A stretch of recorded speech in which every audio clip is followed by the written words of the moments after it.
Урлагийн зах зээлийн хөгжлийг дэмжигч Бичил Глобус санхүүгийн байгууллага. Орой минь үзэгчтэй яг одоо бид бүхэн Монгол телевизийн студиэс мэдчилж байна. Хөрөнгөний зах зээлийн хөгжлийг дэмжих зорилготой бүтээж байгаа зах зээлийн чимээ хэлцүүлгийн энэ удаагийн дугаарт бид жижиг дунд бизнесийн санхүүжил сэдвийг онцолж байна. За ингээд та бүхэндээ эрхэм хүндтэй зочдтой танилцуулъя. За миний баруун гар талаас Бичил Глобус банк санхүүгийн байгууллагын гүйцэтгэх захирал Тулга. За миний зүүн гар талаас Эм банкны Мерчантын банкны газрын захирал Гал Бадрах. За мөн миний баруун гар талаас нийслэлийн жижиг дунд үйлдвэрлэлийг дэмжих төвийн дарга Ундармаа. За миний зүүн гар талд Монголын үн цаасны арилжаа эрхлэгчдийн холбооны удирдах зөвлөлийн дарга Инх Батнаар хүрэлцэн ирсэн байна. За бидний урилгыг хүлээж авч ирсэн та бүхэнд баярлалаа. За баярлалаа. За өнөөдөр бид бүхний ярих байгаа сэдэв бол маш чухал сэдэв байгаа. Яагаад тэгэхээр энэ жижиг дунд үйлдвэр үйлчилгээ, жижиг дунд бизнес гэдэг бол Монгол улсын ажлын байрны 70% бүрдүүлдэг. За мөн дотоодын нийт бүтээгдэхүүний 17.8% бүрдүүлдэг ийм чухал салбар байгаа. Тэгэхээр энэ салбартай холбогдуулаад бид бүхэн санхүүжилтийн асуудлыг өнөөдөр голчлон ярилцахаар цугларсан байгаамаа. За тэгэхээр би үзэгчдтэй яг тодорхой болох үүднээс жижиг дунд үйлдвэр үйлчилгээ гэдэг бид юу гэж ойлгож байгаа гэдгийг хэлээд эхлүүлье гэж бодож байна. За тэгэхээр жижиг дунд үйлдвэр үйлчилгээ гэдгийг 200 хүртэлх ажилтнтай жилийн 2.5 тэрбум хүртэлх борлуулалтын орлоготой үйлдвэрлэл худалдаа үйлчилгээний салбарт үйл ажиллагаа явуулж байгаа аж ахуйн нэгж гэж ойлгож байгаа бид нар. За тэгээд Монгол улсад 2024 оны жилийн эцсийн тайлангийн байдлаар 82 мянга гаруй жижиг дунд бизнес эрхлэгчид байгаа. За тийм үнэтэй холбоотой бид бүхэн санхүүжилтийн асуудлыг хөндөж ярилцах болно. За тэгэхээр хамгийн ихний асуултаа би Ундармаа дарагт тавья гэж бодож байна. За энэ хэсэгт юу ярих вэ гэхээр яг одоо нөгөө жилийн эцсийн байдлаар жилийн эцэс болоход нэг зүйл яригддаг. Тэр бол яг нийгэмд халуун сэдв байдаг. Тэр нь татварын асуудал болон энэ дан саахтай холбоотой асуудал байдаг шүү дээ. Тэгэхээр жижиг дунд бизнес эрхлэгчид яг энэ үеэр бол нэлээд их бухимдалтай болж байгаа. За тэгээ үүнтэй холбоотойгоор танаас асуухад ер нь энэ жилийг 2025 оны хувьд улс засгаас ер нь жижиг дунд үйлдвэрлэл, жижиг дунд бизнесийг ямар бодлогоор дэмжих тийм зорилт тавьсан юм бэ те. За тэгээд энэ татварын бодлоготой холбоотой, за мөн энэ дан сааж байгаатай холбоотойгоор ямар нэгэн үйлдэл хийгдэх юм хүлээлт байгаа юм уу гэдгээс эхэлье. За манай нийслэлийн жижиг дунд үйлдвэр үйлчлэгийг дэмжих төв бол нийслэлийн 9 дүүргийн жижиг дунд үйлдвэр үйлчлэгийг дэмжих төвүүдтэй хамтарч ажилладаг. Нийслэлийн засаг даргын дэргэдэх одоо нийслэл өмчт үйлдвэрийн газар. За яг одоо нийслэлд бол яг жижиг дунд үйлдвэр үйлчлэгийг явуулж байгаа 9 дүүргийн нийтдээ нэг яг идэвхтэй үйл ажиллагаа явуулж байгаа 6800 одоо аж ахуй нэгж байна. За яг энэ дан сааж байгаа энэ санхүүжилттэй холбоотой асуудал дээр бол ер нь бол нөгөө яг жижиг дунд одоо энэ үйлчлэгээ аж ахуй нэгжийг эрхэлж байгаа иргэдэд бол хамгийн асуудалтай юм бол ер нь бол нэг санхүүжилт. За зээл авах нь хамгийн чухал байдаг. За манай нийслэлээс бол жил болгоо нэг 1.5 тэрбум төгрөгийг одоо зээлэнд одоо бас ингэж зарцуулдаг. За нэг жилийн 3% үүтэй. За энэ яг энэ зээл бол бас нөгөө яг тийм хүртээмжтэй биш. За нэг 10 юм уу 15 хүн л нэг 100 юм уу 150 сая төгрөгийг л одоо бас авах боломжтой. Гэхдээ бол яг манай энэ харилцагч банк одоо худалдаа үйлчлэгийн банкар бол дамжаад ингээд энэ зээл олгогдож явдаг ийм зээл байгаа. За өөр бол яг манай нийслэлээс бол илүү одоо нэг зээл олгох нөхцөл бол байхгүй. Гэхдээ энэ жил бол бид нар Версфинанс гэдэг одоо банкны санхүүгийн байгууллагатай хамтраад нөгөө өрхийн үйлдвэрлэгч нарт одоо үнэхээр одоо банкнаас шууд зээл авахд айгүй хүндрэлтэй бол яг өрхийн үйлдвэрлэгч гэдэг байхгүй. Тэгээд тэр өрхийн үйлдвэрлэгч нар руу чиглэсэн одоо 5 сая төгрөгийн зээлийг ингээд газар дээр шууд олгодог нэг ямар барьцаа өрөг баггүйгээр яг аль тухайн одоо аль дүүрэгт үйл ажиллагаа явуулж байгаа тэрийн тухайн дүүргийнхэн жижиг дунд үйлдвэрлэл үйлчлэг тэмцэх төвтэй холбож өгөөд тэгээд тэр одоо 5 сая төгрөг хүртэлх өрхийн үйлдвэрлэгч нарт олгох тэр зээлийг аягуулсаа олгосон. За энэ дэр дүүргүүд иргэд өөрсдөө аягүй сэтгэл ханамжтай байсан. Яг гэвэл өрхийн үйлдвэрлэгч нар чинь нөгөө тодорхой хэмжээний жижиг одоо тэр зээлийг авангуудаа буцаагаад дээлээ одоо материал аваад дээлээ оюунгууд буцаагаад зардаг тий. айгу хурдан ингээд эргэлтэнд мөнгө хэрэгтэй байгаа учраас энэ бол бас нэлээд айгу сайн бас нэг ажил болсон. За тэгээд цаашлаад бол одоо манай засгийн газрын хэрэгжүүлэгч агентлаг бол жидүү газар бол одоо том зээлүүдэд олгодог. За энэ жил бол нийслэлээр сая 25 онд бол ингээд нийслэлээр бол засгийн газраас мөнгө тавиагүй орон нутагт тавьсан. Тэгээд орон нутгийн зээлүүд бол тэрүүр тэдний газараар олгогдсон байгаа. Гэхдээ манайх нэг төрийн байгууллагын элдэ холбоог сайжруулах гэдэг үүднээс бол жидүү газартайгаа бол бас хамтарч одоо үйл ажиллагаа явуулж байгаа. Сургалт мургалт ингээд иргэдийг дэмжих. За үзэсгэлэн худалдаанд болохоор мөн адилхан одоо нэг хоёр талаасаа иргэдийг оролцуулах угаасаа ингээд тэдний зээл хүсэж байгаа хүмүүс манай үндсэн одоо жидүүчтэй байгаа учраас тэд нарт одоо сургалт олох, бизнесийн дэмжих одоо бизнесийн сурталчлах ингээ янз янзын дэмжлэгийн ийм одоо ажлуудыг л манайх хийдэг. Манайх ч нөгөө нийслэлийн өмчтүүлэлт яг нийслэлийн секторын дэрэгт байгуулах учраас ямар нэгэн одоо ашиг машигын төлөө байгуулах шиг төрийн байгууллага учраас яг төрийн үүднээс тухайн одоо жидүү эргэлж байгаа иргэнд л олох ёстой сургалт сурталчилгаа одоо тэгэл одоо бизнест нь одоо нөгөө борлуулалт ингээл үзэлтэнд орцуулах мөнгө олох энэ чиглэлийн ямыг л хөөцөлдөж яг тэр чиглэлийн ажлуудыг хийдэг. Ер нь бол яг бодлогын өрөөнд бол энэ жил жижиг дунд үйлдвэрлэлийг дэмжих одоо хууль бол одоо шинжлэхдэх гээд төслөөр явж байгаа. За батлууд гишүүнтэй ажлын хэсэг бол энэ жил нэлээд ажиллаад одоо ажлын хэсэг дээр гахиж солигдож байгаа.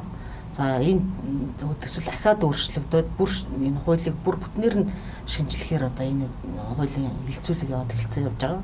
Ахиж явж байгаа. Тэгээ 26 онд бол одоо яг энэ хууль дахиж шинжлэгдэж батлагдахаар явж байгаа. Сая энэ ондоо засгийн газар оролдоонд орж батлагдах байсан боловч нэг хэсэг одоо нөгөө зогсон байдалд ороод тэгээд засгийн газар солигдоод ингээд ажлын хэсгийн даргын дээр солигдоод сайд нар солигдоод ингээд энэ бол жоон зогсон байдалд орсон. Одоо ахаад үргэлжлээд нийслэлийн хэмжээнд яг энэ хуулийн дээр санал асуулга явж байгаа. За ер нь бол яг энэ хуулийн дээр миний одоо манай нийслэлийн хэлж байгаа юу ах вэ гэхээр за зээл олголт бол яг жижиг дунд үйлдвэрлэлд дэмжиж байгаа хүмүүс ямар нэгэн байдлаар одоо шаардлага хангаж байгаа бол ингээд зээл авчиж байгаа. Өрхөө үйлдвэрлэгч нарт бол олдоход хэцүү. Тэд нар ч нөгөө яг гэртээ ингээд үйл ажиллагаа явуулаад буцаагаад борлуулалтаа ингээ гадуур өөртөө явж хийдэг болохоор тэдэрт нөгөө зээл олоход хэцүү, барьцаа хөрөнгөний хэцүү ийм учраас ядаж 5-аас 10 сая төгрөгийн зээлийг шууд олгочдөг байгаа ч гэдэг ийм хуулинд оруулж өгөөч гэсэн саналыг түрүүний төсөл дээр оруулсан. Тэгээд 10-ыг бол оруулах ямарч боломжгүй. Ер нь бол 5% оруулъя гэд 5-аар орсон.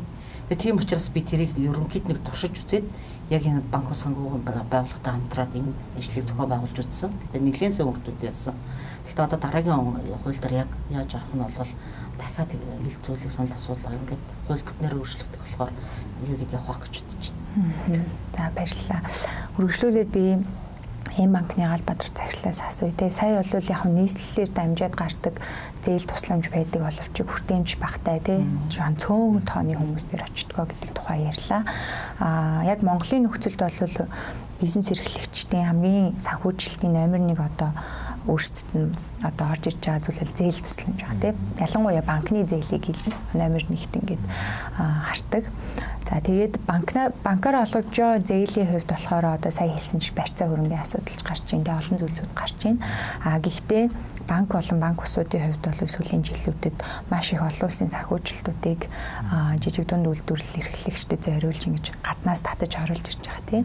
За энэ банкны хувьд хамгийн сүүлд ер нь өнгөрсөн жил олон улсын санхүүгийн корпорацаас 30 сая долларын санхүүжилт авсан. За мөн Сайсан Investment Management-тэй мөнгөөрөө байгуулад мөн жижиг дунд үйлдвэрлэлийг дэмжинэ гэдэг ингээд зарласан. Тэгэхээр үүнтэй холбоотой ямар ажлууд хийж байна? Мөн одоо системийн банкнуудтай харьцуулахад арай илүү бизнес эрхлэгчдэд зориулсан шинэлэг ийм бүтээгдэхүүн үйлчилгээг гаргах юм уу? Тэр талаар та ярьж өгөх. За энэ банкны хувьд Монголын анхны одоо необанк гэж явж байгаа тийм. Олон улс необанкны зорилго гэх юм бол хайлуулах нэг undervalued banking гэж ярьдаг. Банкны үйлчлэгийг авч чадахгүй байгаа сегментүүд рүү хүрэхийг ч гэдэг. Гэхдээ Монгол улсын хувьд яг иргэдийн сегментийг харахад 95% нь банкчдсан. Буюу дэлхийд бараг нэлээд топд ордог зүйлт байгаа. Тэр одоо ингээ Монголд яг ямар сегмент өөрөө underbanking байгаад байгааг бид нар дахиад харахаар жижиг дунд бизнес эрхлэгчид нар маань банкны үйлчлэгийн хавтар нэлээд хүндрэлтэй болчихж байгаа. Одоо би цалингийн оролтоор иргэн цалингийн зээлийг бол өдөрт нь бараг 50 сая хүртэл минут өндөр авч байгаа бол бизнес эрхлэгч болоод авахлаар За нэг 3 хоног болдог ч юм уу материал бүрдүүлдэг кейс байгаа. Тэгэхээр бидний зүгээс цаашдаа харж байгаа нь болохоор жижиг бизнес эрхлэгч өөрөө яг манай зорилт сегмент муу юм байна. Under banking гэдэг яг чиглэл рүү яг одоо өнөөдрийн Монголд ороод байна гэд энэ чиглэлийнхаа лайн гэх юм уу одоо жижиг бизнесийн газраа байгуулад ингээд явж байна. За бид нар мэдээж салбар байхгүй болохоор энэ дээр одоо жижиг бизнес эрхлэгчдийн цаг хугацааг хэмнэсэн шийдлийг л гол нь зориод байгаа юм.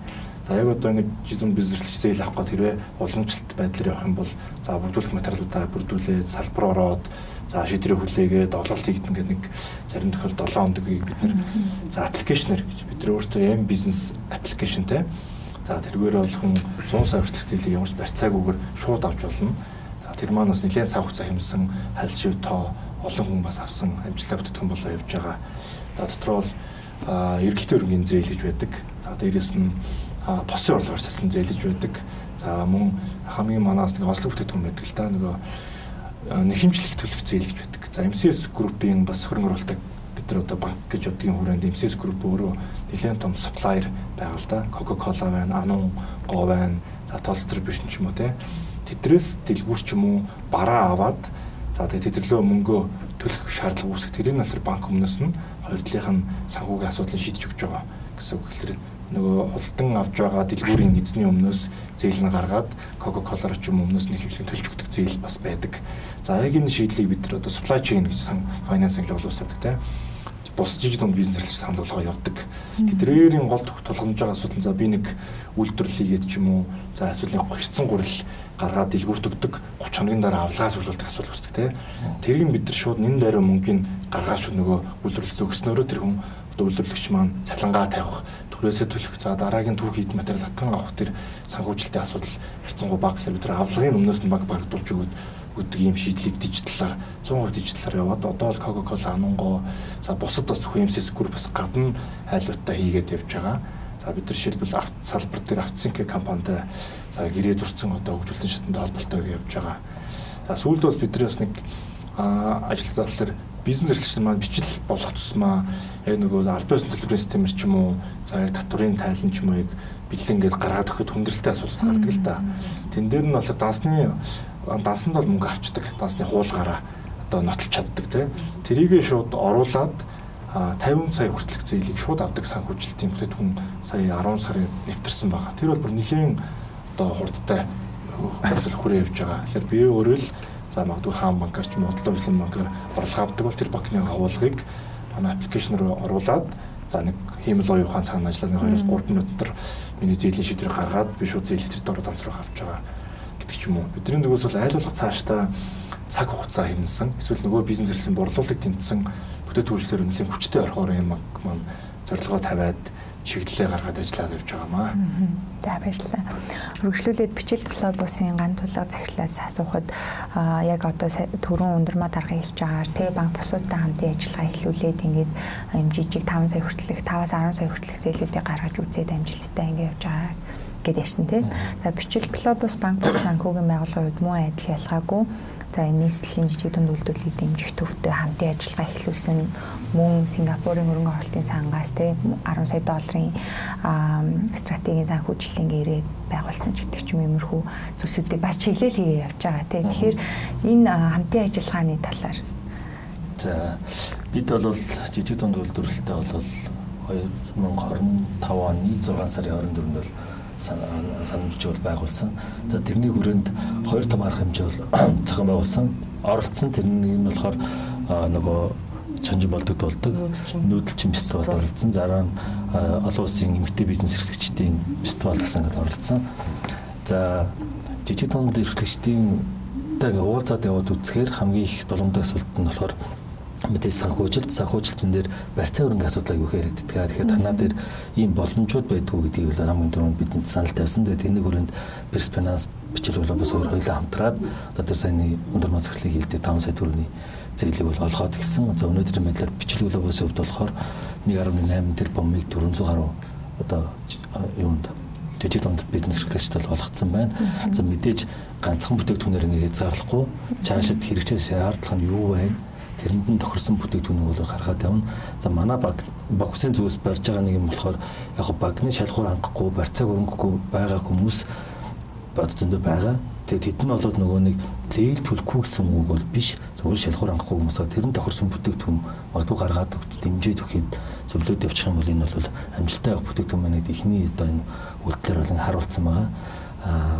Тэгээд дараагийнхаа бүтээгдэхүүнийг хөгжүүлдэг бол ингээ хийгээд явж байна. За хоёр дахь шат нь мэдгээд яг нөгөө талдаа банк усуудын хүү жоох өндөр гэж хэлдэг. Гэхдээ энэ болоод нөгөө зах зээлдээ бид нар босгож байгаа их усрээр ямар хүүтэй вэ те одоо нээлттэй бондууд ямар байна, нэтгэлцэл ямар байна гэдэг бүгд одоо хөрөнгөний зах зээл дээр хүмүүс бол харж байгаа те.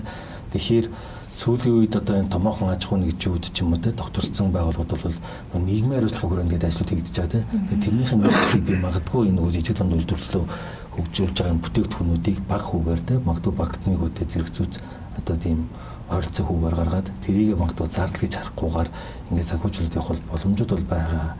Магадгүй бүх юм дээр ингээл мөнгөөр санхүүжүүлээд дэмжлэг үзүүлээд байхгүй бас нөгөө байгаа боломжуудаараас ингээд дэмжлэг үзүүлээд явах боломжууд байдаг гэж хараад бид хэд одоо стартап 3 стартапыг өөрсдийнхөө нөгөө том сул зайн дээр ингээд 3 стартап оруулсан ингээд түрээс ахгүйгээр дэмжиж үйл ажиллагааны дэмжиж явж байгаа. Тэгэхээр энэ дээр бусад байгууллагуудыг бас юу гэж дэмжээсэй гэж хүсэж байна гэхээр өөрсдөө боломжуудаараа тийм ялангуяа одоо би нэг сургалтын байгууллагуудыг бас уриалмаар байгаа. Одоо өөрсдөнд байгаа боломжоор энэ сургалтууд аюу хэрэгтэй гэх юм лээ тийм. Одоо хийсэн бүтээгдэхүүнээ яаж борлуулах уу тийм маркетинг чиглэлээр ойлголт багтаа тийм. Тэгээ сегментээ зөв тодорхойлох ч гэдэг юм уу тийм. Иймэрхүү юмнууд дээр бас энэ сургалтын байгууллагуудыг гоё ингэ дэмжлэг үзүүлээд тэр хүмүүсээс чадахжуулаасаа гэж бас аюу хүсдэг.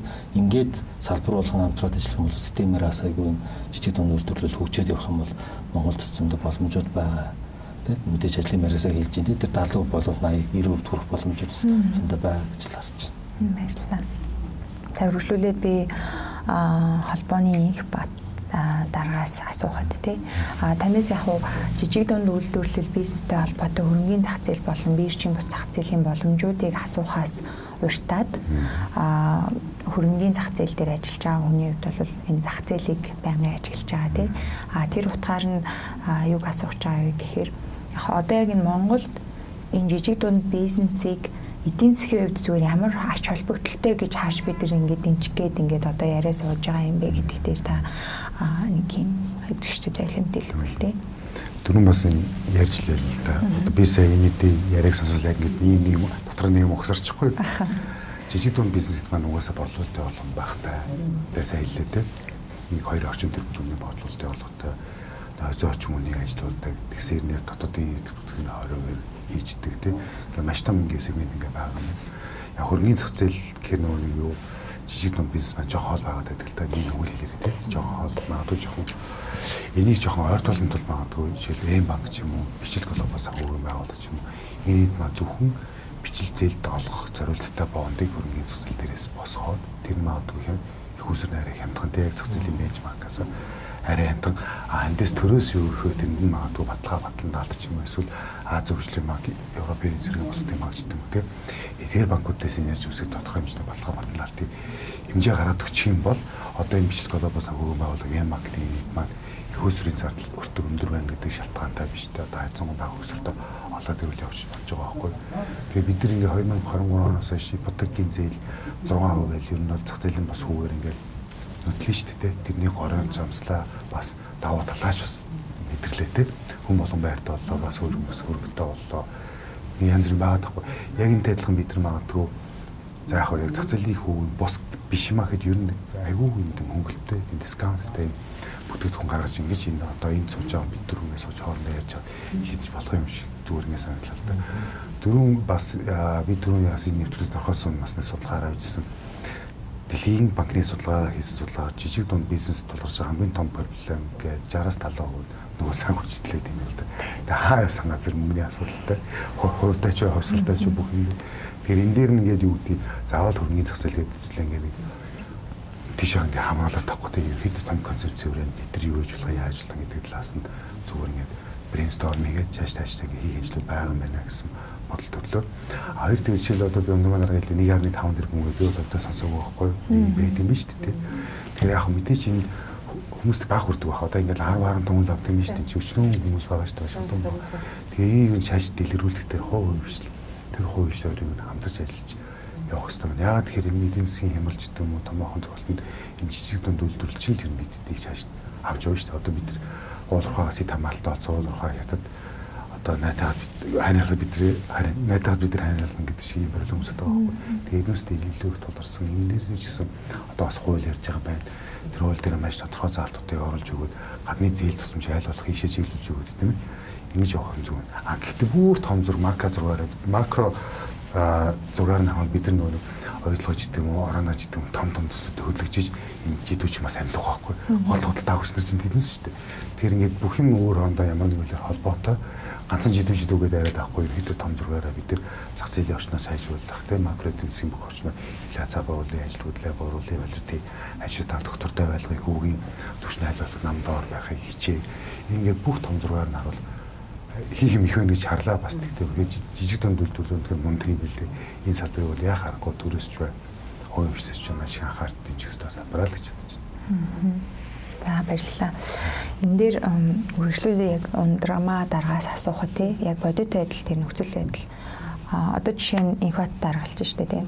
Магадгүй бид дөрөв ярилцаад энэ бонд босгох талаар ярьж болох юм шүү гэж. Тэгэхээр биржийн бус зах зээлтэй магадгүй зөвхөн жижиг дунд үйлдвэрлэл зориулсан бирж дээрч бай ингээд бонд гаргахад гол нь түүнийг шингээх зах зээл өөрөө бэлэн үү гэдэг нэг асуудал байгаа шүү дээ. Одоо яг хөө жишээ нь хөвчлэн болвол ингээд зээл туслан санхүүжилтүүд бол эмэгтэй бизнес эрхлэгчид буюу одоо гэртээ хүүхдээ харж байгаа ээж нэрлэл үүсгдэг ч юм уу ингээд чиглэлдэг.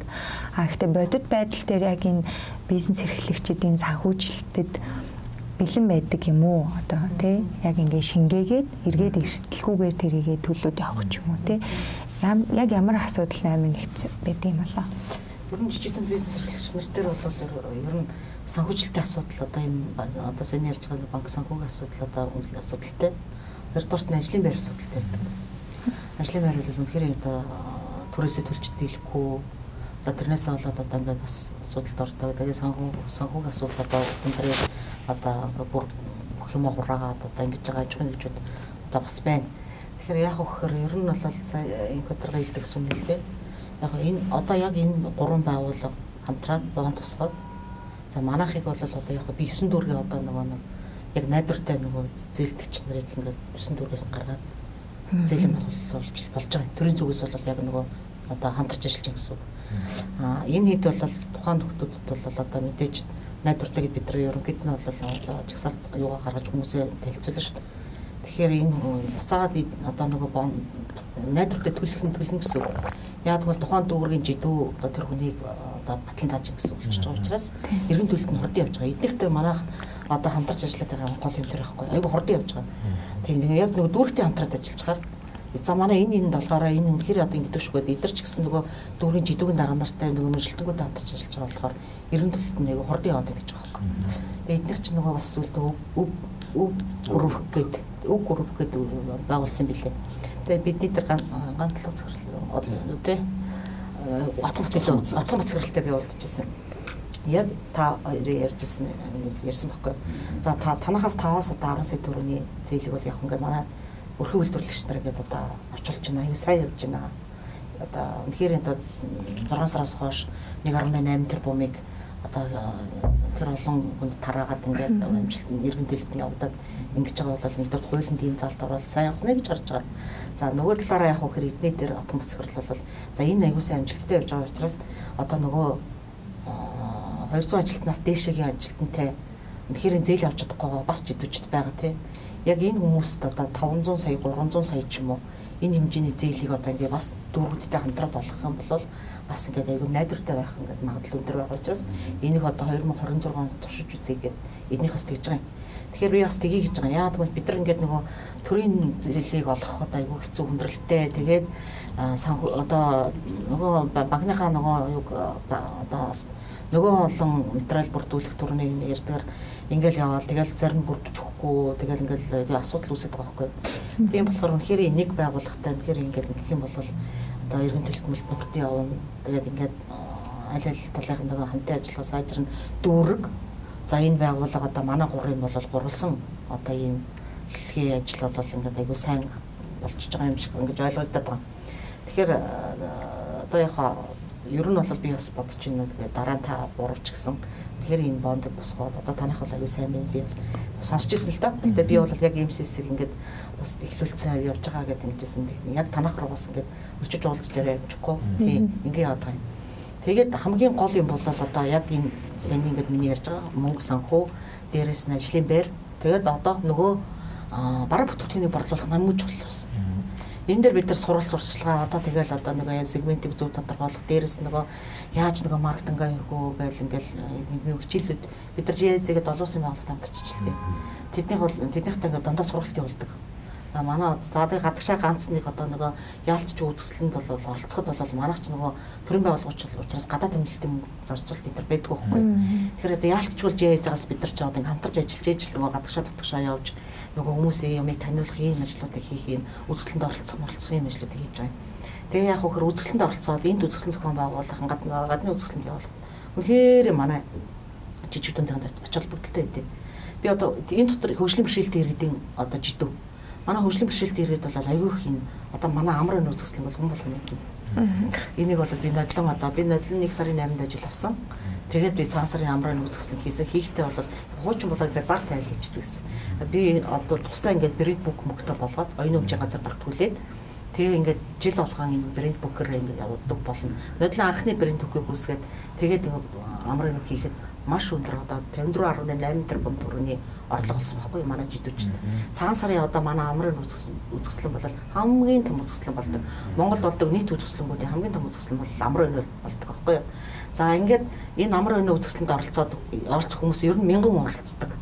За энэ дэр бол зөвхөн одоо нийслэлийн гэхгүй нийслэлийн 9 дүүрэг 21 аймагаас ингээд бүх хүний өнлөө бид нар одоо бүх тамгын газарлаа олж бичгээ явуулаад тэгээд ингээд оролцуулдаг. За ер нь бол үзэсгэлэн өөрөө бас нөгөө ач холбогдолтой одоо сайн чанарын болох хэвээр. Тэгээд даншиг, наадам, нүүдэлчин дээр бол одоо жоо шалгаруулж байгаа. Үнэхээр одоо ингээд яг гараараа хийж байгаа. Яг тухайн хүний уур ухаанаар хийгдэж байгаа бүтээгдэхүүнүүдийг л бид нар үзэсгэлэнд оролцуулна уу гэхээс биш. Хятадд хийчихэд нааш нь оруулж борлуулах юм бол аяг бас судалтай байна. Хөрөнгийн зах зээлийн хөгжлийг дэмжигч Бичил Глобус санхүүгийн байгууллага. Сая яг Ундрмаа дарга ярианда бас дурдчихин тий одоо Хятадд захиалаад оруулж иж байгаа гэдгийг оруулдаг юм албаар гэдэг. Тэгэхээр манай бас яг жижиг дунд бизнесийн ангилал байгаа жахын нэгжүүдийг дийлэнхэн зочлог үйлчилгээний салбарт буюу бар ресторан ажиллуулж байгаа. Тэгэхээр ялгаагүй бас мөн одоо импортын шингэн үндэснүүд рүү ч юм уу тий. За ингээд нөгөө доллар бол гарч байгаа. Тэгэхээр нөгөө яг юм дотоодтой энэ эдийн засагта үр ашигтай байх үүднээс ийм дотоодын дэмжлэгүүд аягүй чухал тий. Эндээ үйлдвэрлэж байгаа гэсэн. Тэгэхээр банкны хувьд жишээ нь за би банк усаас дараа нь асуу тий. Банкны хувьд яг тэр нөгөө гадаадаас авж байгаа хөрөнгө оруулалт санхүүжилт яг нүдээ яаж олж очдөг юм бэ тий. Та жишээ нь олж очлоо гэхэд хэр үр дүнтэй байдیں۔ За мөн эсгүй бол яг энэ Ундрмаа дарга хэлж байгаагаар өшөө ийм хүмүүсийг нэг дээр нэмэх нэг гэж дахиад нэг хүнийг төрүүлэхэд зориулсан тийм компанид ажиллаж юм уу банкны зүгээс хийх боломж байд юм уу? Яг тэр санхүүжилтүүд нь ийм дотооддоо юм үйлдвэрлэж байгаа хүмүүстэй яг байгаа онж очиж чадчихэв үү гэдэг дээр. Окей. За би түрүүний инхэд дараа асуусан асуултаа буцаад ороход бол жижигтэн үйлдвэрлэл эрхлэгч маань эдийн засгийн ямар нөлөөтэй юм гэдэг маш энгийнээр л миний хардаг өнцгөл. Эдийн засгийн шокийг л юм одоо шингээж бууруулагч л гэж хараад байхгүй. Машинаар бол нэг амортизатор гэдэг тийм. Түүнээс яг мотор нь бол яг хэрэгэлдэг одоо уулуурч юм явждаг. Тэгэхээр энэний яг шок абсорб хийж байгаа секшн одоо томрогдсон бол биднэрт одоо эдийн засгийн ямар нэгэн савлага бага байна. Тэгээд бид банкны зүгээс бас юу гэж харж байна гэхээр за олон улсаас нэлээд хөнгөлөлтөй ялангуяа Монголд хамгийн түгээмэл болдог нь бол ногоон одоо чиглэлийнх байна. Нэмэгтэй бизнес төслийг дэмжих. За ялангуяа манай нөгөө авсан IFC-гээс авсан 30 сая доллар бол яг энэ чиглэлтийнх байсан л да. Тэрийг аваад бид нар бол ерөөхдөө бизнес эрхлэгчдэр төсөлтөнд танилцаад шалруулалт хийгээд ерөөхдөө хүргэж өгдөг байгаа. Тэгээд санхүүжилтийн араас ус банк зүгээр өгөөд хорхих биш хяналт тавьдаг, эргийн хяналт тавьдаг. Тэр нөгөө өөрийнхөө их усрын шаардлагуудаас байдаг.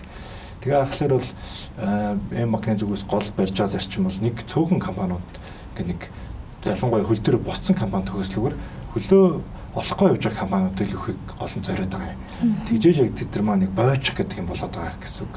Дийлэнх одоо манайд түгээмэл гараад байгаа асуудал гэхэлэр тухайн секторынхаа хамгийн эксперт нь байжснаа бизнес эрхлэгчдэг. За би үнэхээр гоё юм ойдог. яг ингэ эрхэлждэг. За бизнес эрхлэх хөгжлөгийн эхний асуудал нь хүнтэй харьцах хэсэлт ч юм уу тий. Хүн цалинжуулах. За наад захын бүр нийгэм татвал татврынхаа асуудлыг яг үндэ сайн бас яг санхүүгийн мэдлэг мэдээлэл байдаг тий.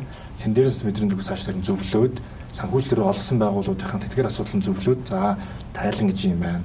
За тэгээд бэлэн мөнгө урсгал одоо cash flow ингэж удирдна. За тэгээд тэн дээр шалтгаан санхүүжилтүүд нь явах гар гэл хичээгээд ажиллаж байгаа. Тэгэхээр бид нар бол авсан аль санхүүжилтийг бол олон тараагаад яг зорилт бүлгэрүүлэхийг хичээж ажилладаг байгаа. Тэрний тод жишээ нь бол бид нар бас дижиталар аль хөгж байгаа. За мөн бид нар бас яг одоогоор бол уламж сайдлын Шангирла дээр одоо байрлаж байгаа. Одоо юу маань зээл судлаад олгож байгаа баг дээр маань нөгөөд буцаад тайлгнаад хамгаалаад иргэн тавьдаг байгаа маа. Баярлалаа. Гантлаад захирлын хувьд болохоор за одоо яг нийтлэг төсөөллөөр бол банкны шаардлага хангахгүй гэж өөрийгөө бодцоод тий одоо ер нь нийгэм тийм зүйл байдаг шүү дээ. Банк ус руу очиод мэдээж ингээд зээлсвэж байгаа тий. Магадгүй жижиг дунд бизнес эрхлэх яг эхэлж байгаа хүмүүсээ шууд банк ус руу очдог байж магадгүй. Тэнгүүд яг одоо бодит байдал дээр яг Монголдоо ингээд гэртээ тий өрхийн бизнес гэж ярьдэн шүү дээ тий. Ингээд бизнес эхлээд зээл авсан хүмүүс яг ямар бэрхшээлтэй тулгардаг тий. Яг ямар бэрхшээлтэй тулгараад зээлээ төлж чадахгүй эрсдэл дүнд юм гэдэг дээр та. Яг нь ер нь бол нөгөө хугацааг төрж байгаа чанаргүй болж байгаа зээлүүдийг ер нь харахаар бас олон шалтгаанууд байна л да. Манай дээр хамгийн ажилладаг юм бол мэдээж төлөвлөгөө буруу явснаас болдог тий. Ажлын байргуугаас болдог. За зөв төлөвлөгөө нийтлэг бас нэг гардаг юм юу гэхээр яг зээлийг ингэж аюу гоё ингэж төлөвлөж авчаад зарцуултан дээрээ өөр юм дээр зарцуулчихдаг. Магадгүй яг нөгөө нэг өртөг бий болгоод байгаа бүтээгдэхүүн ч юм уу тоног төхөөрөмжн дээрээ 100% хөрөнгөрөлтөд хийдэггүй.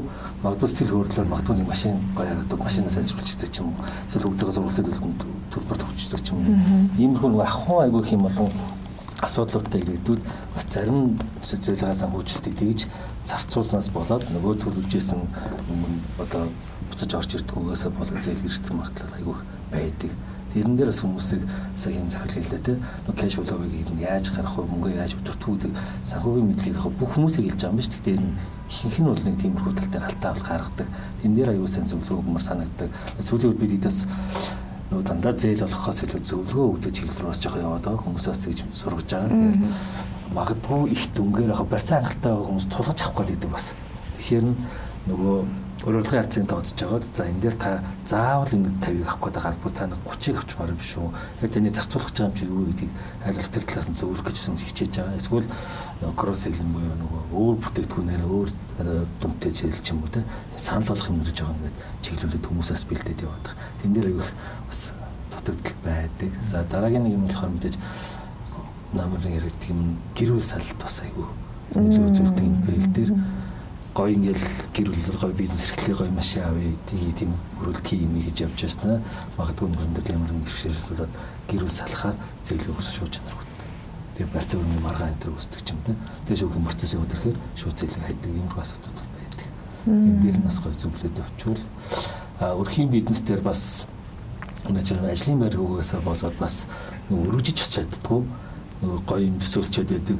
Тэгээд төрөөс 4 өндөр захирлсан те нөгөө төрөөсийн байрны төрөөс өндөр за ажиллах хүчнээ тогтоон барих нь аюу HR асуудлыг хэцүү болчлоо те тэрийг тогтоон байж ажиллаа явуулахаас аюу хэцүү. Тэгээд тиймэрхүү асуудал бас гардаг. За баярлалаа. Энд дээр инхбат тагаас өршлүүлээд асуухад те одоо та бол сая яг ингэ бодит нөхцөл байдал дээр ингэ ямар эрсдлүүд тулгардаг гэдгийг сонсож байгаа. Гэхдээ нэгэнт бид нар бас ингэ хөрөнгөний зах зээл боломж байгаа гэдгийг мэдж байгаагийн хувьд те та бас дурдсны хувьд олон улсын тийм ямар жишээ кейсүүд байна. За магадгүй одоо энэ жижигдүүд бизнес чинь 200 хүртэлх ажилтнтай гэдээ бодохоор чинь за 1-9 ажилтан те 9-9-с 200 гэдэг ангиллууд байгаа те. Тэгэхээр энэ одоо жишээ нь хөрөнгө баталгаа зүүн цаас дээр зээл багцалдаг шиг те. За ингээд хэдэн хувьд нь энэ арай юм жоохон дунд хэмжээний бизнес рүү те. За тэдний 10% магадгүй юм жижиг өрхийн бизнесүүд рүү гэдэг ч юм уу. Бондтой ингээд багцлаад ингээд гаргах болон хит хүртэлх дүнгээр гаргах боломж юу байгаа юм те. Бидний мэдж байгаагаар бол сүүлийн жилүүдэд би ирж дээр биржийн бус дээр бол нээлттэй хаалттай бондууд маш өндөр дүнгээр босч байгаа жишээнүүд байгаа тий. Гэтэл бодит байдал дээр энэ 1.5 тэрбум ч юм айгу бага мөнгө хэрэгтэй байдаг. Бирж дээр эргэлдэж байгаа мөнгөний дүн бол одоо бүр маш их болсон том байгаа даа тий. Гэхдээ тэгэл тийм юм одоо ийм байлууд тэр орцсон юм яваад байгаа зүгээр одоо бид нар өнгөрсөн жил Улаанбаатар хотын хот маань 500 сая доллар олон улсын зах зээлдээ босголоо 500 тэрбум төгрөг дотоод дээр босголоо ийм магадгүй тодорхой хэсэг нь яагаад жид рүү явж болоогүй гэж бодлоо. Улаанбаатар хот магадгүй дахиад босгож болно. Өмнө Эрдэнэт аймагуд бас дахиад босгож болно тийм. Одоо энэ одоо илүү serious гэж ярьдаг шиг энэ рүү ер нь бол хүмүүс awareness гэдэг чинь энэ рүү анхаарлыг хандуулах хэрэгтэй. Энийг нэмэх хэрэгтэй юм гэж бодож байна. Яг олон улсын түвшинд яг яг жидүү бол мэдээж тэр нөгөө тухайн засгийн газрын бодлоо тухайн эдийн засгийн нөхцөлөөс хамаарат явж байгаа. Зүгээр ингээд хөрөнгөний зах зээлд жоох уу яах юм бол англи инвестор, venture capital энэ шиг муу цаана зарчим жидүү яваад байгаа байхгүй. Зүгээр санаатай мөнгө авахгүй бас юм яваад байгаа. Тэгэхээр энэ процесс бол Монголд бол ямар нэг хэмжээ явж байгаа. Тэр нөгөө бүртгэл маань нэг газараас одоохондоо байхгүй байгаа байхгүй. А зүгээр хувьслаараа гэдэг нь сонсож агиох явж идэг. Тэр энийг жоохон давуу талыг над үүсгэх хэрэгтэй юм гэж. Хэрвээ тийм хэмжээний хөрөнгө оруулалт ивэл одоо татвараас яанчтэй те тодорхой хэмжээнд. За би бас бодож идэг. Одоо манай бизнес ингээд сонсоод амьдралын янз бүрийн мэдээлэл өөртөө аваад явж идэг чинь ингээд манай Монголд нэг юм шиг байна. Жижиг бизнесээс дунд бол ингээд болчтой юм шиг байна. Дундаас том болж чаддгүй. Яг тэр томчуудын дунд болон жижигрүүгүүд орчдөг. Одоо бид нар ингээд сошиал нөл магадлалт үзлээ шүү дээ. Өнгөрсөн 1-2 жилийн хугацаанд маш том компани жижиг байгаа. Одоо би нөгөө тэр компаниудыг зүгээр одоо хөвдөө бочоод тэр бизнес хийхээс илүү тэр бизнес хийх гэж байгаа жидөрөө хөрөнгө оруулах хэрэгтэй байхгүй юу? Жидөрөө хөрөнгө оруулаад тэгээ ингээд томроод ирэхэд магадгүй тэр хөрөнгө оруулалтаа салаад тэгээ дарыг үнэн зараад өөр юм аягээд ингэж болж байгаа. Түүнээс маш том хоолдог, маш том групп компани одоо тийм ууц мууц чанаад явж бас болохгүй байхгүй юу? Тэр ууц чанаж байгаа хүмүүс нь магадгүй технологийн заагаад магадгүй эрүүл ахуйн төс байдсан заагаад тийм үү? Магадгүй ажлын за барьаар ханган чаашин тийм үү? Ямар нэгэн тэр юм хөрөнгө оруулалт маяг гэж байна. А тэр хэд маань илүү том юм руу байгаа байхгүй юу? Байгалийн химигээд одоо юу гэдэг те тэгчээж одоо бид нар явахгүй. Тэгэхгүй бол ингээд томшууд нь ингээд жижиг дунд руу ороо жижиг дунд томчулчдгүй бид нар нэг юм байдалтай байгаа тань гэж бол харж байна. А ер нь чаашд ингээд Улаанбаатар хот ч юм уу магадгүй засгийн газар ч юм уу яг засгийн газар зөндөл мондууд босгож шүү дээ. Одоо ингээд ирэх жил 200 сая 300 сая долларын мондууд байна. Одоо ингээд хөгжлийн банк шилжүүлэл өнөөдөр нэг сая бонд босгосон байхгүй энэ сая тэр одоо зарцуул байхгүйгээр одоо бид нар улсын хөл дээр энэ мэдээлэл сонсож шүү дээ. Хаашаа хийхээ мэдэхгүй тэгсэн тийм хүү төлөө байгаад байдаг. Гэхдээ яг тэр хэд маань их усраа аваад дотроо харилцааны банкуд өгөө тодорхой хэмжээнд хүүгээ жоохон нөхцөл байгаа л та. Гэтэл энэ ингээд жидүүгээд маш хэмжээний ингээд юм байгаа даа. Ийшээгаа засгийн газар ч юм уу одоо энэ хэсгийн хариуцлага яам одоо агентлаг энэд ингээд хүчтэй зориг одоо манлайлал гаргаад тийм үү. Ийшээ 10-20 сая доллар хуваарлаа. Одоо та ажистэй үнэхээр сайн бизнестэй сайн төлөв чадвартай жидэж зөндөө байна гэдэг чинь одоо энэ шинэ өмнө байгаа байхгүй тийм. Тэр энэ нэг логистикийн юм нэг зохицуултын асуудал маань одоо нэг дутаад л байгаа юм даа гэж бодож байна. Гэхдээ хэдүүлээ эндээс гараад ямар нэг байдлаар нэг бодолтой гарах юм шиг гэж бодлоо ч тийм. Нэг дээр бас тийм. Яг энэ саяны хэлсэн санал дээр улс орнууд бол ерөөсөө яг нэг жидүүрүү улсын төсвийн тодорхой хувийг зөв яалтчгүй зарцуулдаг байхгүй юу? Одоо би ингээл Японыг, Унгарыг ингээ энэ жил ч одоо Унгарийн соёлын өдрөд Улаанбаатар Унгарт хийсэн шүү дээ. Маш гоё арга хэмжээ болсон. Эндээс явж байгаа хүмүүс бол үнэхээр одоо тэнд очсон Унгарт олон жил болсон хүмүүс ч гэсэн тэр ингээ монголчууд ч тэр гоё арга хэмжээг ингээ уйлж байгаа юм. Манай монголчууд яг өөр нөгөөд хийж сошиалар сэвэл янз янзаар хийлээл ингээл төсвийн мөнгийг та нар ингэжлээд гэжлээ. Тэр бол тийм биш хүмүүс яг юм үзчнүүд хэлж байгаа байхгүй. Нэгдүгээр, хоёрдугаар тэнд очихдоо бид нар зүгээр байхгүй байгаа байхгүй. Бид нар чинь би чинь тийм жидүү яад ийм бүгдийг бас судлаад байгаа. Тэгэхээр яад гэхээр ерөөсөө тоног төхөөрөмжийг 95% баг 100% байгаа байхгүй юу? Баг мөнгө болгоцсон байгаа байхгүй. Тэгээ манай монгол хүн тэнд одоо ингээд титэнгээд ингээд гоё костюмыг үйлдвэртэй байх байна. Одоо 30-40 жил тэнд амьдарч байгаа гэж гисэн ингээд айгүй гоё үйлдвэр байгаа байхгүй юу? Тэгэхээр чинь тэнд яг өнгөрч бүгд тэр хүн дээр очиж чинь гоё бижиг костюм хийлгэж өгч юмстай. Даавал хитэн 100 төрлөөрөө тэдний даавал ерөөс яг юм байгаа. Тэгээд тэднийх юм байна. За юунд дэр Японд гэдэг гэхэр чинь амар том корпорац 700 үедээ ажилтнтай байгаа байхгүй. Тэгэхээр манайх одоо би ингээд нийслэлийн жидүүгээр нам хүн болгон зээл болгох юм шиг зээл яаж авах юу хийдэг байгууллагын интер гэдэг ингээд загнаад идэх байхгүй. Айгуу хэцүү. Бид нар чинь дотор 17 ажилтнтай. Тэгээ яг нийслэлийн сэдвийн дээр их ингээд төсвийн цалинтай тэгээд ямар ч тийм манай төсөв жилийн 848 сая төгрөгийн төсөвтэй. үндсэн нь одоо цалин өгөөд одоо юу тийм байгаа үстэй тий. За ийм байгууллага гэж хат чинь ингээд хүмүүс ойлгохгүй. Манайд нийслэлийн төсвийн нэг хувийг ч юм уу. За ядаж 0.5% ч юм уу. Улсын төсвийн тодорхой хэмжээний ядаж тэгвэл улсын төсвийн 1% ч юм уу. Ингээд манайх нэг корпорацийн хэмжээний ажиллах юм бол жидүүдээс бид нар сайн бүтээгдэхүүнийг худалдаа авалт хийгээд буцаагаад борлуулалтыг хийгээд ингээд явах юм бол улсын эдийн засагт аюул нөлөөлөх байхгүй юу? Тэгэхгүй бид нар хүний бүтээгдэхүүнд борлуулахгүй яг одоо хүний нэг одоо юу шиг байхгүй одоо яг л боолны юм шиг одоо ингээл яг хамраа нөхөр болоо загнаждээ штэ. Бүтээгдэхүүн борлуулахгүй чинь та нар юу гэж идэв интернет загнаждаг байхгүй юу? Бид нар инфлюенсер энэ тентхий одоо хүн болгоны гуйгаал хамгийн сайн нөхдүүдийн чинь ирээд ингээд өнөөдөр танах ирээч гэл ингээл гуйгаал өдөржингөө өөрсдөө ингээд гүдэг юм байхгүй юу? Тэгэхээр энэ дэр бол яалтчгүй одоо таны хэлдэг бол яг үн баггүй ингээд бүх улс орон жидүүрүүж хэлсэн энэ ажлыг нөгөө тодорхой хэмжээний тэр эдийн засгийн тэр одоо тухайн банкны тухайн одоо улсын яг тийм мөнгөнийхөө тэдэн хувийг ингээд тавьж өгөх юм бол энэ тодорхой хэмжээгээр хөгжил яваад эдийн засганд эргэлт орно. Тэгэхгүй одоо яг ингээд хөгжлийн банкн дээр ингээд мөнгө өгч чинь ингээд энийг яахаа мэдэхгүй юм гэдэг бол энэ улс орны аюулгүй одоо онцгүй тий бас ер нь бас ажиггүй байдал харагдаж ийн л гэсэн үг болж шүү дээ. Ер нь тэгэхэд бид нар доор одоо анхан шатн дээр ажиллаж байгаа одоо нөхдөл бид нар чинь өстой хуруу юмсаа хохолт шүү дээ. Нэг ч гэсэн одоо нэг ялангуяа энэ хөгжлийн бэрхшээлтэй хүмүүсийн жидүүчд бол хэцүү шүү дээ. Бид нар чинь одоо ингээд ямар нэгэн байдлаар ингээд яаж орлуулна тэдэртэй ястаа ингээл аюул асуудалтай. Тийм учраас би ямар өнөөдөр бид нар бол хичнээл хамаагүй харж өгдөг байхгүй. Тэд нар одоо яг удаа ганц удаагийн борлуулалт хийх жилд ганц л удаа юу нь олдчих байгаа учраас. Тэгэхээр энэ нөхцөл байдлыг одоо бас энэ хуулинд аюул сан оруулах хэрэгтэй байгаа юм.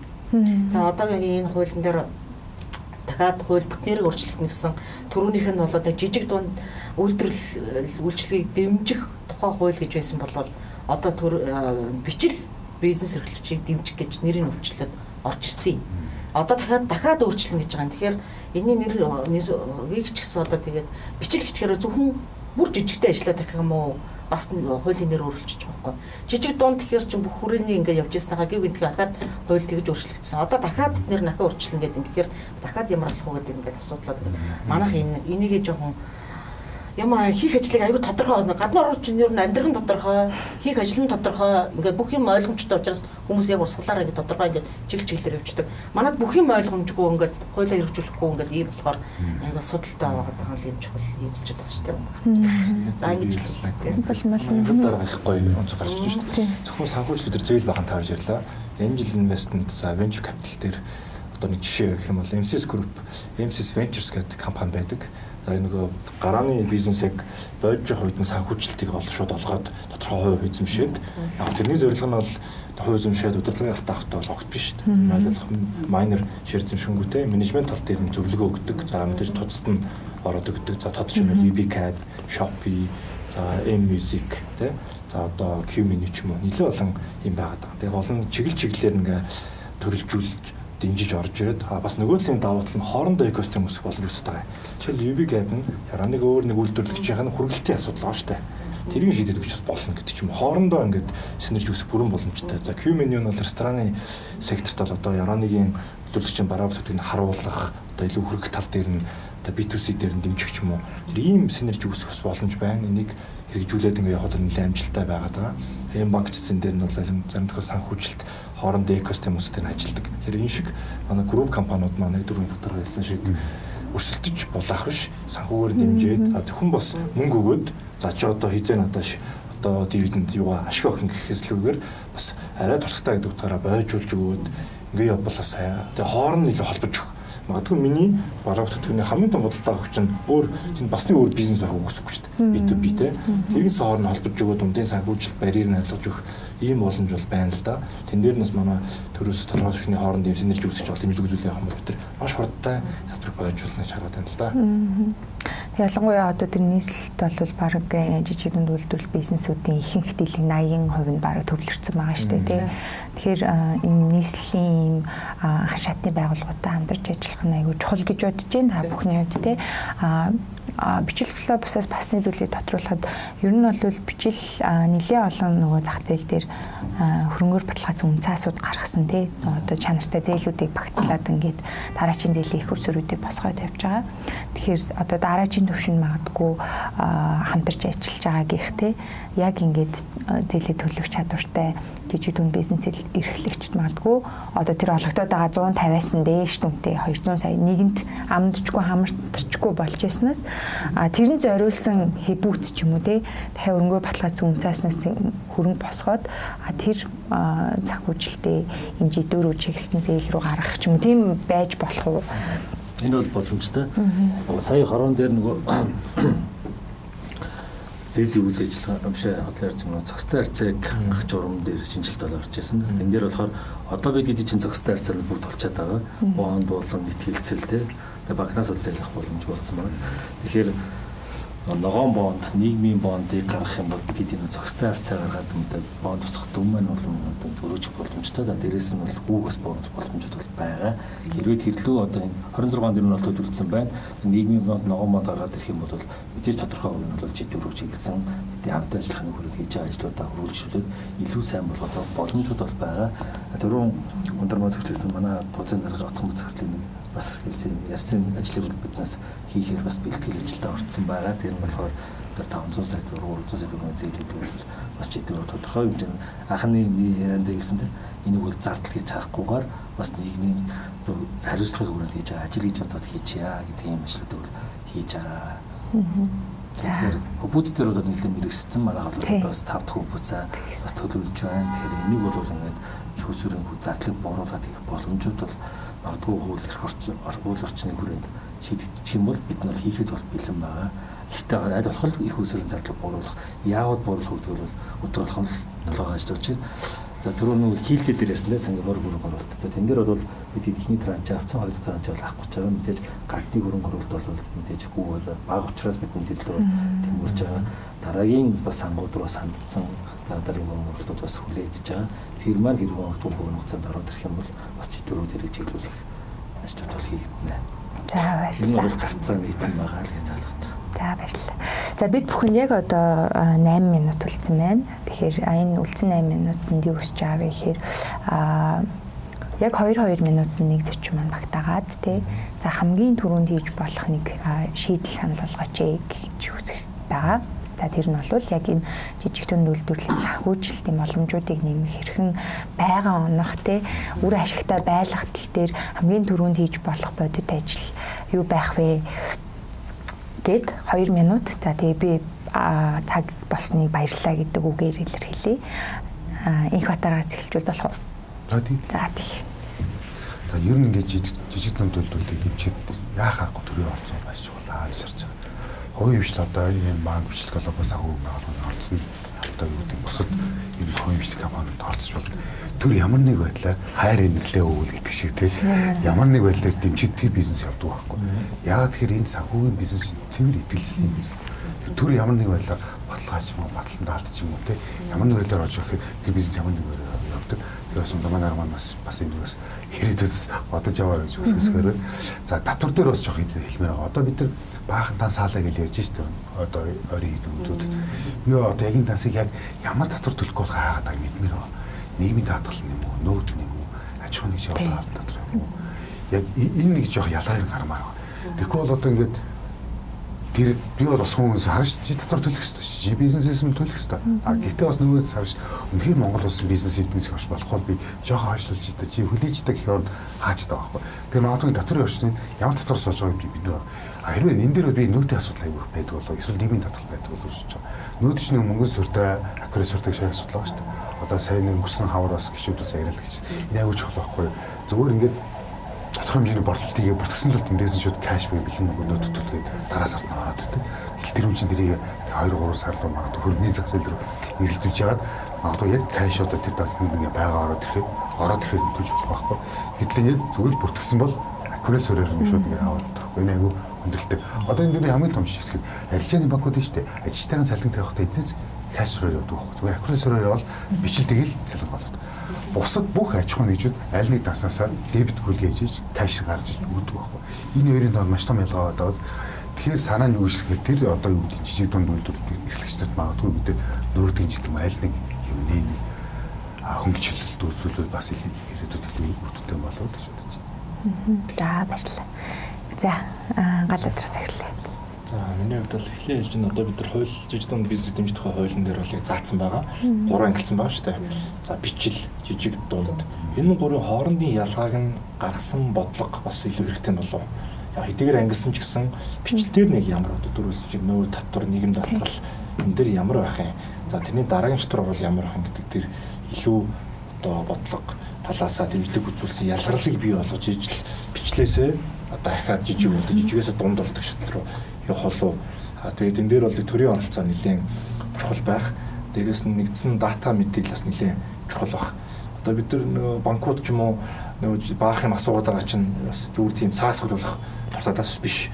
Одоо бизнес эрч болохоор мэдээллүүд нь айгу далд тул авчдаг ч юм уу тий. Тэрийг яаж зөв аргаар ил болгох вэ? Улам хааж богцсон үйлч улам нугадаа дал эдийн засаг тэлэл илүү бэлэн мөнгө ч юм уу шилжин. Цалинтай үнийг бол амархан болчиход байна л та. Нэг ийм Монголын лавлгаа нэг зээлийн мэдээлэл цагийн лавлгаагаар тооцож болоод идэг санхүүжилттэй. Тэгэхээр энийг бас дэмжсэн дата мэдээллийг илүү хүртээмж болгочвол банкуд тодорхой төвшөнд хэлбэрхэн санхүүж олгож чадна. Тэрээрээ үйлдвэрлэлийн зардал буурна. Тэгээд ладч хүртэг дээр зээлийн хүн дээр бас дарамт нь бас бага зэрэг бууж орж ирэх боломж бүрдэн. Энийг л бид нар бас хэрэгжүүлж чадах юм бол бас арай ойрхон юм болов уу гэж бодохгүй юу? За баярлалаа. За өндрмаа дарга.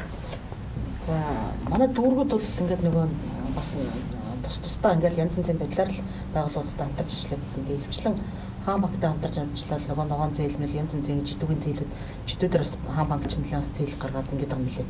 Тэгэхээр энэ лөө бас ингээд хамтарч ажиллаад тэгэнгүүтээ эднийх рүү би одоо бүх дүүргүүдийн эднийх дээр одоо яг нэг өрхийн жижиг бичлийн зээл рүү ингээд 5 саяны төгрөгийн зээлийг одоо олох гэдэг юм ингээд хэлэнгүүд нөгөөдөл чинь хамгийн их эднийх рүү ирж зээл авах байхгүй. Яг ингээд гэртээ өрхөө үйлдвэрлэл хийж байгаа айл руу би бол өөрөө бас ингээд нэг хүчил орж үзтий дөрвүүдээр ер нь явал. Тэнгүүд юу яаж яах вэ? Яг гэртээ тэр хүн тэндээ нэг ингээд жижигхэн гэр дотор нэг жижигхэн ажил байгаас нэг тэрийн тэндээ ингээд нэгэл цаас харсгэн тэгээл ингээд уудлал ингээд байж гал нөгөөдгөө гаргаж борлуулдаг шүү дээ.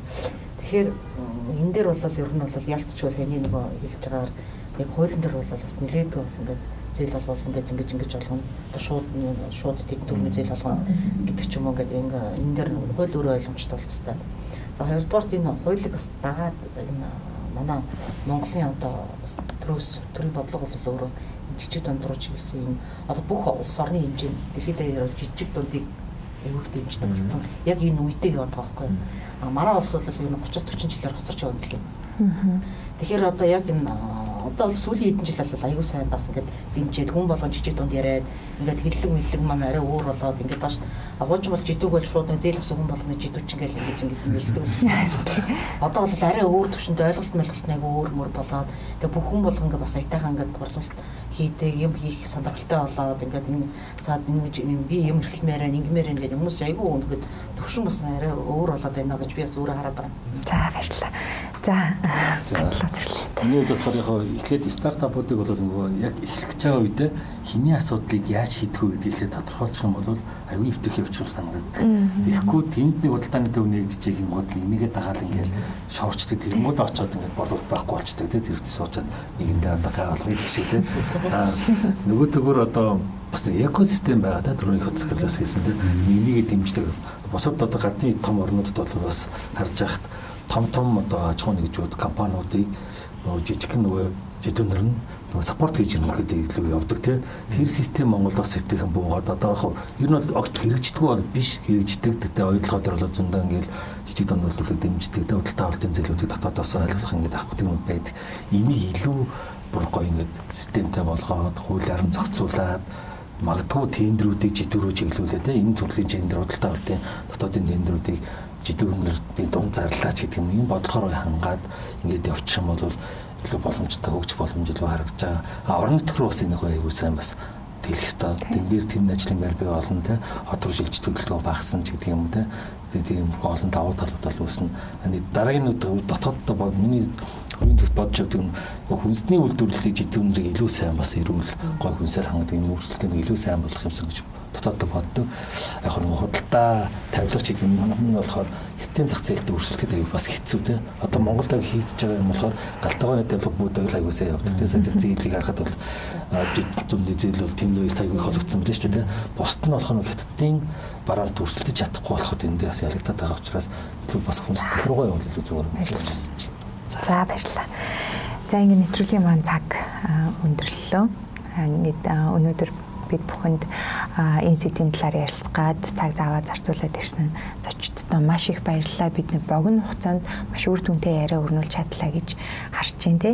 За мөн магадгүй зөндөө олон хамтын ажиллагааны эхлэлийг ч тавьсан болов гэж найдаж байна. За тэгэхээр энэ хүрээд өнөөдрийн зах зээлийн чимээ бодлогын хэлэлцүүлгийн дугаараа өндөрлүүлж байна. За тэгээд ирэх 2026 оны 1-р сарын дугаараар бид бүхэн 2025 онд ярилцсан 10 сэдвээ дүгнээд ингээд энэ хэлэлцүүлэг маань ингээд дуусж байгаа. Эхний улирал маань дуусж байгаа. Тэгэхээр та бүхнийг урилгын маань хүлээж авч хүрэлцэн ирээд үнтэй санал зөвлөмжөө хэлсэнд бүгдэнд баярлалаа. Баярлалаа. За ингээд дуустал нүц үзэгчтэй бүгдэнд нь баярлалаа. Дараагийн дугаараар дахин уулзлаа. Түр баяртай. Шинэ оноо сайхан ухтаарай.